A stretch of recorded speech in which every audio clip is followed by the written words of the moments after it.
안녕하세요. 뉴스반장입니다. 이재명 더불어민주당 대선 후보가 오늘 코로나로 고통받고 있는 국민과 소상공인, 자영업자를 위한 추경을 통과시키고 이번 주 내로 신속하게 집행하겠다고 밝혔습니다. 이 후보는 21일 여의도 당사에서 코로나 피해 극복과 대응 방안 관련 긴급 기자회견을 열고 코로나로 인해 피해와 어려움에 비해 턱없이 부족한 예산에 대해 국민 여러분께 죄송하다는 말씀부터 드린다며 부족하더라도 급한 불부터 꺼야 한다고 말했는데요. 전국의 유세 현장에서 우리 국민 여러분의 안타까움과 답답함, 어려움과 하소연을 들으면서 저 역시 참담함에 가슴이 무너집니다.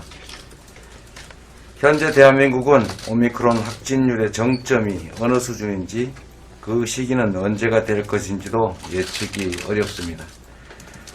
당장 50만 명 이상의 국민이 자가격리 중이고 소상공인의 피해는 기하급수적으로 누적되고 있습니다. 해외 국가들이 오미크론 확진율이 정점에 도달할 때까지 막대한 피해를 입었다는 것을 감안하면 앞으로 우리에게 얼마나 더 큰 위기가 닥칠지 가늠하기 어렵습니다.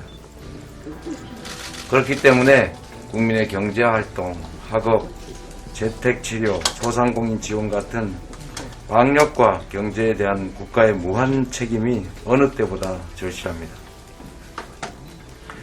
그동안 모든 국민께서 위기를 함께 이겨내기 위해 노력해 주셨습니다. 국민 여러분의 협조와 의료진의 희생에 다시 한번 감사드립니다. 그러나 코로나 방역으로 인한 국민의 피해에 대해 국가가 무한 책임을 약속하지 않는다면 이제 그 누구도 버티기가 어렵습니다. 민생의 고통이 극심해서 하루 1시가 시급한 상황에서도 국민의힘과 윤석열 후보는 추경 통과를 반대하고 시간이 많다 이러면서 국민을 배신하고 있습니다. 당장 300만 원은 민생의 단비가 될 수 있으나 말뿐인 50조 원 공약은 휴지 조각만도 못하다는 점을 분명히 말씀드립니다. 더불어민주당은 오늘 코로나로 고통받고 있는 국민과 소상공인 자영업자를 위한 추경을 통과시키고 이번 주 내로 신속하게 집행하겠습니다. 오미크론의 강력한 전염력에 따라서 K방역의 대전환이 필요한 시점입니다. 치명률은 낮지만 강한 전파력을 갖고 있기 때문에 고령자와 기저질환자 같은 고위험군을 보호하는 데 방역 역량을 집중하도록 방역 전략을 바꿔야 합니다. 이재명과 더불어민주당은 한 손에는 유연하고 합리적인 스마트 방역을, 다른 한 손에는 온전한 보상과 책임을 들고 국민 속으로 들어가겠습니다. 그동안 모든 국민께서 위기를 함께 이겨내기 위해 노력해 주셨습니다. 국민 여러분의 협조와 의료진의 희생에 다시 한번 감사드립니다. 코로나 방역으로 인한 국민의 피해에 대해서 국가가 무한 책임을 약속하지 않는다면 이제 그 누구도 버틸 수가 없습니다. 이 후보는 양동이의 크기를 따질 때가 아니다라며 하루하루 버티고 계신 국민 여러분 앞에 지체하거나 싸울 시간이 없다. 할 수 있는 대로 최선을 다해서 신속하게 지원하는 것이 맞다고 주장했습니다. 그러면서 오늘 본회의에서 상정될 추경은 긴급 방역 민생 예산이기 때문에 국회는 오늘 반드시 통과시켜 주길 바란다고 촉구했는데요. 그는 이어 소상공인 방역 지원금뿐만 아니라 의료, 방역, 돌봄, 인력 지원, 전국민 자가진단 키트 지급, 재택치료사 생활지원비, 고용 취약계층 운송 종사자, 문화예술인 지원 등을 위한 예산도 반드시 현재 추경안에 더 담아서 통과시키고 신속하게 집행해 주기를 바란다며 더불어민주당이 더 엄중하고 더 간절하고 더 강한 의지로 앞장서 나가겠다고 강조했는데요. 아울러 3차 접종자에 한해 거리두기 제한을 밤 12시까지 완화해 줄 것을 정부에 재차 요구했습니다. 이 후보는 영업시간 제한을 밤 10시까지 연장한 것으로만은 부족하다며 6인에서 8인, 10인으로 집합 인원을 늘릴 수 없다면 3차 접종자만이라도 더 머물 수 있도록 완화하는 것이 맞다고 지적했는데요.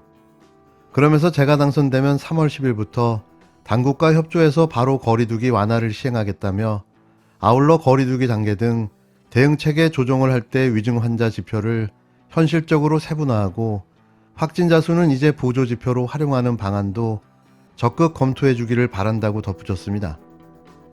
이 후보는 이번 추경의 부족한 부분은 선거 이후 대거 보완하겠다고도 약속했는데요. 그는 소상공인과 자영업자의 손실이 2년 넘게 누적됐다. 지금까지 40조에서 50조 원으로 추산되는 국민에 보상되지 못한 피해, 정부가 온전하게 책임져야 한다며 대규모 긴급 추경 또는 긴급 재정명령을 발동해서라도 국민들의 최소한의 경제활동이 가능할 수 있도록 반드시 책임지겠다고 했습니다. 이재명 후보는 당선 직후 제1호 지시사항으로 코로나 피해 긴급구제 특별위원회를 설치해 속도감 있게 대응하겠다고도 밝혔는데요. 그는 코로나 피해 긴급구제 특별위원회 운영을 통해 위기 돌파를 위한 정책 전반을 속도감 있게 추진하고 국민 여러분들의 일상을 온전하게 회복시켜 드리겠다며 집합금지와 영업시간 제한 개선 방안을 3월 10일 이후 최대한 빠르게 제시하고 신용회복 준비와 피해 지원 사각지대 해소에 주력할 것이라고 말했습니다. 이렇게 발빠르게 움직이는 지도자를 본 적이 있나요? 저는 그의 말 한마디 한마디마다 느껴지는 진정성을 엿볼 수 있었는데요. 지금 이런 국가 위기 상황에서 현안에 대한 철저한 분석, 그리고 과감한 결단과 결정, 이재명만이 할 수 있다는 생각을 다시 해봅니다.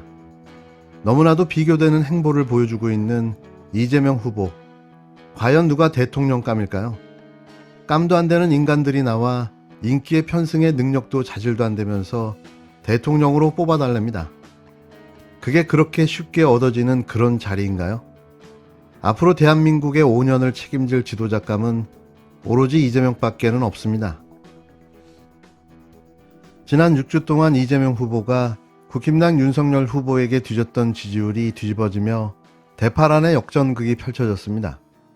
한국사회 여론조사 KSOI가 21일 발표한 TBS 의뢰로 지난 18일에서 19일 전국 만 18세 이상 성인 남녀 1002명을 대상으로 한 응답률 8.5%, 표준오차 95% 신뢰 수준의 플러스 마이너스 3.1%포인트의 차기 대선 후보 지지율 여론조사에서 이재명 더불어민주당 대선 후보의 여론조사 지지율이 윤석열 국힘당 대선 후보를 역전해 오차 범위 내에서 접전을 벌이고 있는 것으로 나타났습니다. 조사 결과 이재명 후보는 43.7%로 42.2%를 얻은 윤석열 후보를 근소한 차이로 따돌리고 선두로 나섰는데요. 지난주 대비 이 후보는 3.3%포인트 상승한 반면 윤 후보는 1.3%포인트 하락했습니다.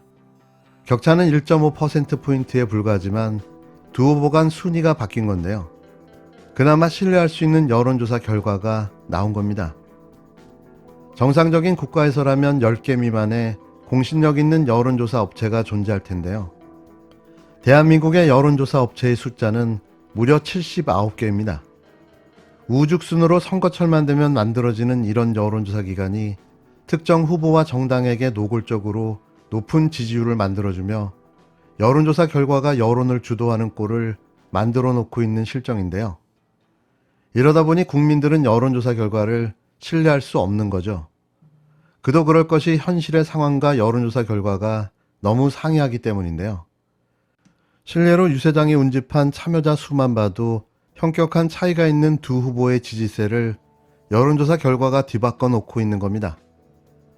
이번 대선이 끝나고 나면 쭉정이 같은 여론조사 업체, 특정 정당과 연결되어 있는 이런 업체들을 모두 속관해서 없애야 할 텐데요. 제대로 신뢰할 수 있는 업체에게 승인해주는 조건을 따로 만들어야 할 것입니다. 말이 딴 데로 샜는데요. 이번 조사에서 안철수 국민의당 후보는 전주 대비 2%포인트 하락한 5.8%, 심상정 정의당 후보는 2.7%였습니다. 허경영 국민혁명당 후보는 1.7%, 김동연 새로운 물결 후보는 0.4%였는데요. 기타 다른 후보는 0.5%, 지지 후보 없음은 2.2%, 잘 모르겠다는 0.6%였습니다.